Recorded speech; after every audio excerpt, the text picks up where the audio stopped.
अगर आपको डीपली जानना है तो एक्टिव पैसिव वॉइस की सीरीज को देखना मत भूलिएगा। वहां विल बी थर्ड फॉर्म। क्या हम क्या लगा रहे हैं? विल बी वर्ब की फर्स्ट फॉर्म के साथ आईएनजी।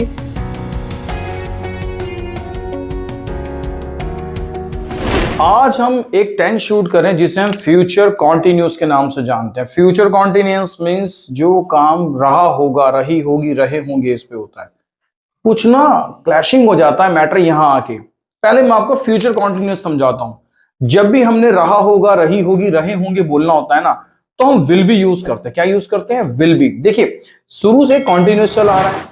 वह खेल रहा है रही के लिए इज एम आर, रहा था रही थी के लिए वॉज वर, और रहा होगा रही होगी के लिए विल बी। रूल समझ में नहीं आ रहा? चलो मैं बताता हूं। विल बी बहुत सिंपल सा फंडा है सभी सब्जेक्ट्स के साथ। हिंदी से आइडेंटिफिकेशन, रहा होगा, रही होगी, रहे होंगे। He she it name I you we they these those, सभी सब्जेक्ट के साथ आपने विल बी लगाना है। क्या लगा देना है? Will be. और रहा है तो वर्ब की फर्स्ट फॉर्म प्लस आईएनजी तो चलेगा। आप खेल रहे होंगे, सिंपल एग्जांपल लेके चल रहा हूं। You will be playing. आप लिख रहे होंगे, यू विल बी राइटिंग। वह आ रही होगी, she will be coming. Will be, boss एक बार आपको बताऊं, विल बी इतना इंपॉर्टेंट है आने वाले समय में कि हम जब फ्यूचर बोलते हैं और जब पैसिव वॉइस में बोलते हैं ना, तो विल बी बहुत स्ट्रॉन्ग कंडीशन में बैठा हुआ है। मैंने कई वीडियो विल बी की शूट करी है, एक शॉर्ट शूट्स करे, उसमें विल बी को काफी जोर देके बताया गया है कि विल बी है क्या।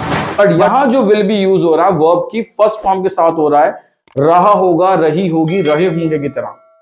बट अगर आपको डीपली जानना है तो एक्टिव पैसिव वॉइस की सीरीज को देखना मत भूलिएगा कि वहां विल बी बहुत अलग तरीके से चेंज होता है। यहां हम क्या लगा रहे हैं? विल बी वर्ब की फर्स्ट फॉर्म के साथ आईएनजी, वहां विल बी थर्ड फॉर्म। कैसे? ये आगे देखिएगा। बहुत छोटा सा टेंस है, समझने के लिए इतना ही काफी है।